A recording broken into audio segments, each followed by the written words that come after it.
Olá, aqui é o Dr. Todd Grande. Hoje analisarei o caso de Lily e Jack Sullivan. Primeiro, analisarei o contexto do caso, passarei para a linha do tempo do incidente e, em seguida, oferecerei minha análise. Lily e Jack Sullivan moravam na Nova Escócia. Em 2025, Lily tinha 6 anos e Jack tinha 4 anos.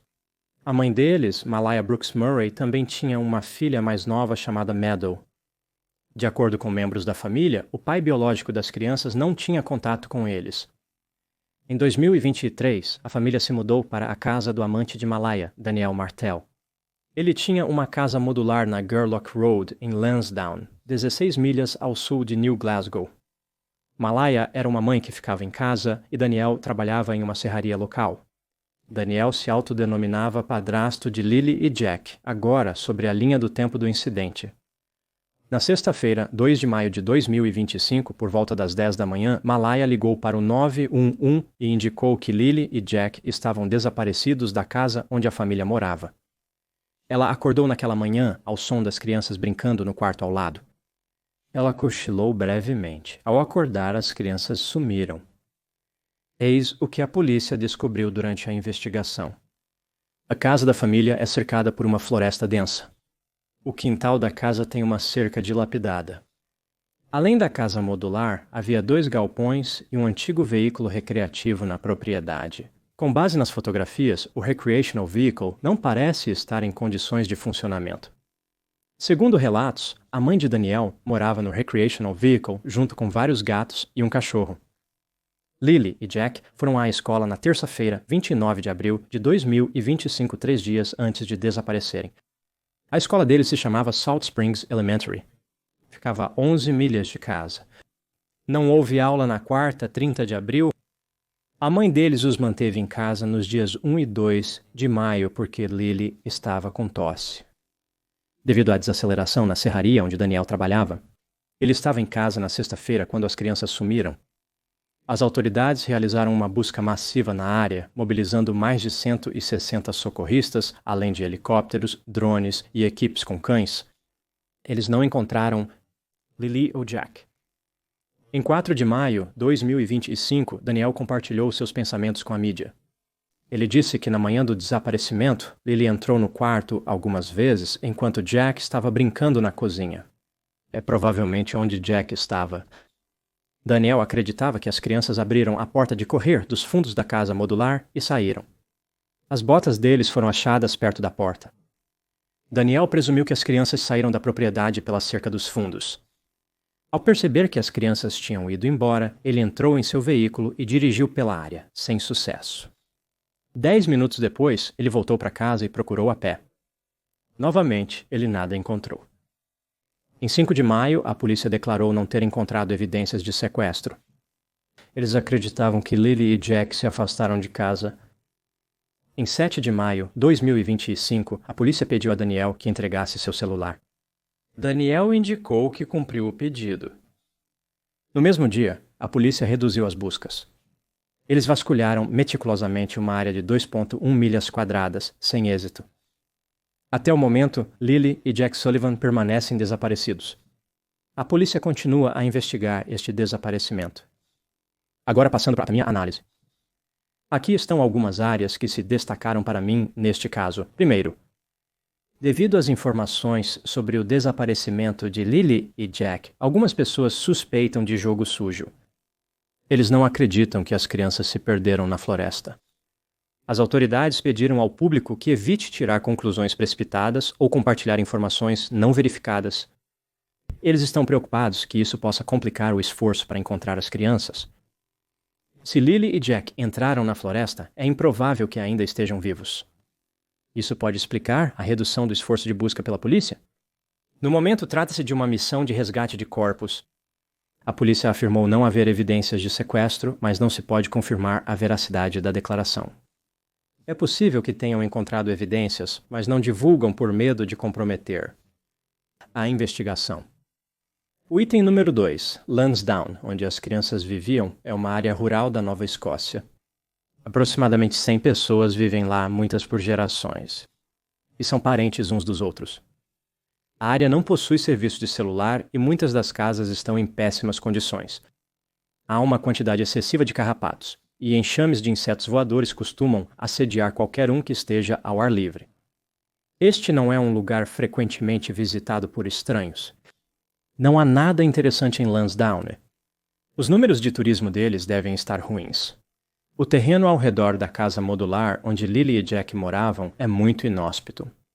A vegetação é densa, o terreno irregular e há muitas árvores derrubadas por uma tempestade recente.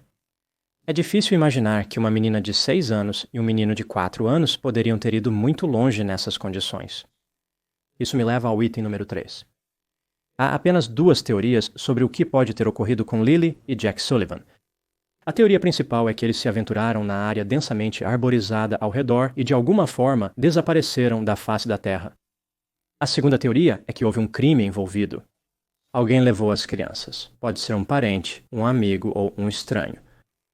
Como só existem 2 teorias, se uma for verdadeira, a outra deve ser falsa. Considerando isso, vamos examinar as evidências a favor e contra a veracidade da primeira teoria. As crianças se aventuraram sozinhas na floresta. Começarei com os fatores que apoiam essa teoria. Com base nas declarações feitas pela mãe das crianças, Malaya, e pelo homem que se identificou como padrasto das crianças, Daniel, parece que Lily e Jack simplesmente se afastaram da casa da família. Não havia indicações de um sequestro. Por exemplo, Malaya e Daniel não mencionaram ninguém na área, eles não ouviram um veículo, eles não ouviram ninguém gritando e não havia evidências físicas que apoiassem um sequestro.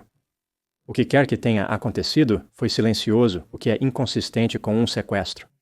As autoridades indicaram que não havia evidências de jogo sujo, o que só deixa a possibilidade de se afastar como explicação. É improvável que um sequestrador tenha encontrado as crianças ao acaso em uma área tão rural. Se o sequestrador fosse um estranho, como ele teria sabido sobre as crianças para poder mirar nelas? Sequestro por um estranho em uma área rural no Canadá é praticamente inédito. É tecnicamente possível, mas estatisticamente extremamente improvável.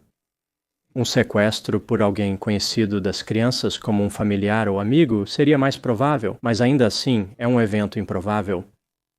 Agora, abordando os fatores que contradizem a teoria de que as crianças se afastaram. As autoridades provavelmente vasculharam todas as áreas acessíveis a pé pelas crianças, mas nada encontraram. Talvez uma das crianças pudesse ter se escondido efetivamente, mas quais são as chances de ambas as crianças terem conseguido se esconder de pessoal de busca treinado? Qual seria o motivo das crianças para sair de casa a pé? A mãe das crianças indicou que elas não eram do tipo que saem sozinhas. É muito raro crianças se aventurarem na natureza selvagem. Num momento estavam brincando e no seguinte decidiram se afastar de casa. Simplesmente não faz sentido. Embora seja improvável que tenham se desviado, é ainda mais improvável que tenham saído de casa com algum propósito. Com 6 e 4 anos de idade, eles não fugiram, como se a missão deles não fosse começar novas vidas com identidades fabricadas. Após o desaparecimento de Lily e Jack, a mãe deles se mudou e bloqueou Daniel nas redes sociais. Ela culpou Daniel por algo? Não há como saber com certeza, mas parece suspeito. Lily e Jack desapareceram na sexta-feira, 2 de maio de 2025, mas não estavam na escola desde terça-feira. A escola estava fechada na quarta-feira, mas eles também ficaram em casa na quinta e na sexta-feira, devido à suposta tosse de Lily. Se Lily estava doente, por que ela sairia de casa? De qualquer forma, parece suspeito que as crianças desapareceriam após faltar à escola. Isso sugere que Lily e Jack estavam desaparecidos por alguns dias antes do desaparecimento ser relatado. Todos na situação estavam realmente dizendo a verdade? Ao considerar as evidências, acredito que as crianças se desviaram. A teoria 1 é a explicação mais provável? Na minha opinião, não. A teoria 1, embora certamente não seja impossível, não me parece a explicação mais provável.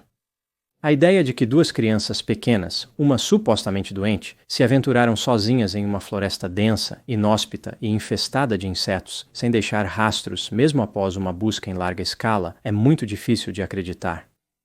Isso deixa apenas a teoria 2. Houve jogo sujo envolvido. Essa teoria não requer o envolvimento de um estranho, mas talvez alguém próximo das crianças, como um familiar ou amigo. Ambas as teorias, crianças se perdendo ou sendo sequestradas, são estatisticamente improváveis, mas uma delas deve ser verdadeira. Ao ponderar as probabilidades relativas envolvidas, acredito que a teoria número 2 se encaixa melhor nos dados. Não me surpreenderia se a polícia estivesse observando de perto as pessoas que conhecem Lily e Jack Sullivan. Eles sugeriram que as crianças estão perdidas em algum lugar na floresta, mas talvez a verdadeira resposta não esteja lá. Porém, é um pouco mais próximo daqui. Essas são as minhas opiniões sobre o caso de Lily e Jack Sullivan. Obrigado por assistir. Falo com você em breve. Um conceito que surge bastante ao lidar com desaparecimentos misteriosos é a ideia de probabilidades relativas. Eu falei um pouco sobre isso neste caso. Para crianças desaparecerem nessas circunstâncias, como vemos no caso de Lily e Jack Sullivan, isso é extremamente improvável. Isso é o que chamamos de evento improvável. Então, se alguém olhasse para uma área geográfica ampla com muita população, dificilmente veria isso acontecer. Então, só o fato de ter ocorrido é um evento improvável acontecendo, certo? Então, é importante começar a análise reconhecendo que algo improvável aconteceu. Qualquer que seja a explicação, algo muito improvável realmente ocorreu. Então, ao olhar para qual poderia ser a explicação para o evento, é importante considerar que sim, todas as explicações são de baixa probabilidade, mas como o evento realmente ocorreu, você tem que usar probabilidades relativas. Então, vou usar um exemplo aqui que é um pouco semelhante ao caso que eu cobri de Lily e Jack Sullivan. Considerando o caso de uma criança desaparecida, sabemos que é um evento de baixa probabilidade. É improvável que uma criança desapareça. E começamos a olhar para as possíveis explicações e chegamos a duas teorias. Uma não envolve nenhum ato ilícito. A criança se perdeu por conta própria e simplesmente desapareceu. A outra teoria envolve que houve jogo sujo. Alguém, ninguém sabe quem, mas alguém levou a criança. Agora, a ideia de que não houve jogo sujo é de baixa probabilidade, mas também é a ideia de que houve jogo sujo. Ambas as possibilidades têm baixa probabilidade, mas devemos considerar as probabilidades relativas, pois a criança de fato desapareceu. Então, digamos que fazemos as contas e calculamos que a chance de não haver jogo sujo é de 40% e a chance de haver jogo sujo é de 60%. Bem, 60% é mais provável. É assim que a matemática funciona. Então, essa é a explicação mais provável, mesmo que seja de baixa probabilidade. Novamente, você tem que usar as probabilidades que estão disponíveis no quadro. Não faz sentido tratar o evento como se nunca tivesse ocorrido. Algo incomum ocorreu. Agora temos que lidar com as explicações que estão disponíveis. Ao longo dos anos cobrindo casos de crimes reais, eu vi promotores e advogados de defesa que não parecem entender a ideia de probabilidades relativas. Eles falam sobre eventos usando termos como se o evento jamais ocorrera. Então, eles podem dizer que há apenas uma chance em 1 milhão ou em 1 bilhão de algo acontecer. Mas isso não é realmente o caso quando o número de possíveis explicações foi reduzido e, novamente, o evento realmente ocorreu. Então, é uma área que é muito desafiadora às vezes, eu acho, para as pessoas entenderem. E eu acho que quando as pessoas estão discutindo e debatendo sobre o que poderia ter acontecido, é importante ter em mente que a única coisa que importa é quão provável é uma explicação em comparação com as outras explicações. Isso é o que importa uma vez que uma criança já desapareceu ou qualquer evento de baixa probabilidade já ocorreu. Agora, olhando especificamente para o caso de Lily e Jack Sullivan, é importante ter em mente, ao avaliar a probabilidade de uma explicação, quantos passos são necessários para completar qualquer evento específico. Por exemplo, ao analisar a teoria do desaparecimento, algumas coisas tiveram que acontecer. Existem algumas coincidências lá. As crianças tiveram que sair silenciosamente por uma porta de vidro deslizante. Isso é muito improvável. Então, esse evento em si, essa ação em si, normalmente não aconteceria, certo? As crianças fazem barulho quando saem de casa. As pessoas podem estar falando algo, gritando, berrando ou conversando entre si. Elas podem bater nas coisas e bater a porta. No entanto, isso é acompanhado de certa agitação. Fazer isso silenciosamente quase faz parecer que eles tinham intenção, o que é extremamente improvável. como se estivessem se esgueirando aos 6 e 4 anos de idade. Então esse evento, essa ação, tem baixa probabilidade. Agora, uma vez que eles estão no quintal, como mencionei, havia essa cerca dilapidada ao redor do quintal da casa modular. Não estava em bom estado. Parece que seria bastante fácil de vencer para alguém de qualquer idade, mas ainda assim, imagino que em ocasiões anteriores, essas crianças brincavam no quintal. Eles estavam acostumados com a ideia de que o quintal era o domínio deles. Eles não deveriam sair do quintal. Eles podem ter visto aquelas florestas como assustadoras e inóspitas, o que seria uma maneira precisa de pensar sobre elas. No entanto, aqui vemos outra evento ou ação improvável. De alguma forma, eles passam pela cerca. Novamente, não seria fisicamente difícil, mas acredito que haveria uma barreira em relação ao pensamento e emoções deles, como o medo. Então eles abrem um portão, passam por baixo ou sobem na cerca, ou o que quer que tenham feito, e agora eles têm que tomar outra decisão. Então havia uma área ao redor do quintal fora da cerca. Era como uma área aberta cercada por florestas. A cerca realmente não era tão grande. Havia muito espaço entre a cerca e as florestas. Então eles poderiam ter ficado lá. Eles poderiam ter ficado lá e andado ao redor da cerca, talvez ido para a frente da casa modular, talvez caminhado até o recreational vehicle quebrado, ou o que quer que fosse, talvez caminhado até a rua. Não seria seguro, mas eles poderiam ter feito isso.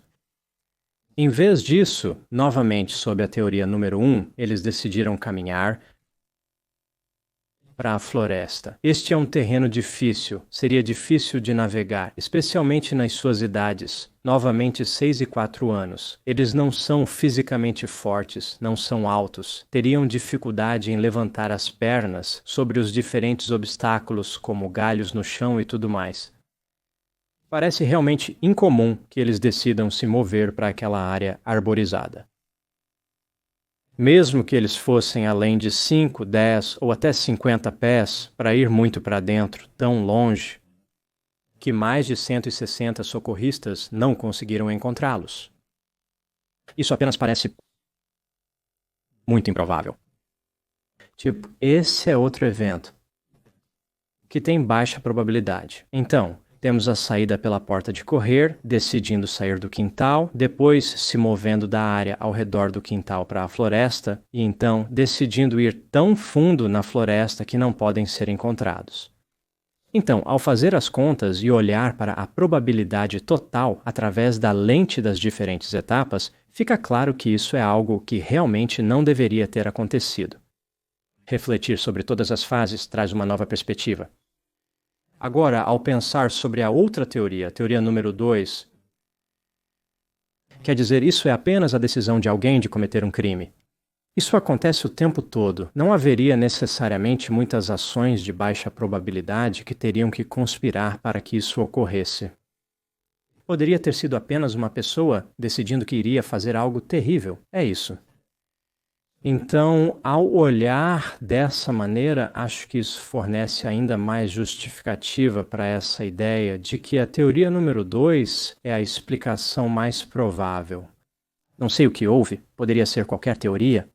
Poderia ter sido alguma teoria que eu não abordei, certo? Talvez alienígenas do espaço sideral. Não sei o que aconteceu. Mas, ao analisar as duas teorias em que estive trabalhando, creio que a teoria número 2 tem maior probabilidade de ser verdadeira. Então este é um caso onde acho que será interessante ver o que a polícia descobre. O que eles sabem, agora que não estão compartilhando? Se houver algo, o que encontrarão no futuro? Qual será a explicação? Claramente, este caso tem um mau desfecho de qualquer maneira. Não parece muito bom para Lily e Jack Sullivan, mas traria alguma paz ter uma explicação, saber o que aconteceu com eles em 2 de maio de 2025. Foi a teoria número 1? Foi a teoria número 2 ou alguma outra que não mencionei? É importante que a sociedade encontre uma explicação. Então espero que os investigadores tenham sucesso na busca da verdade.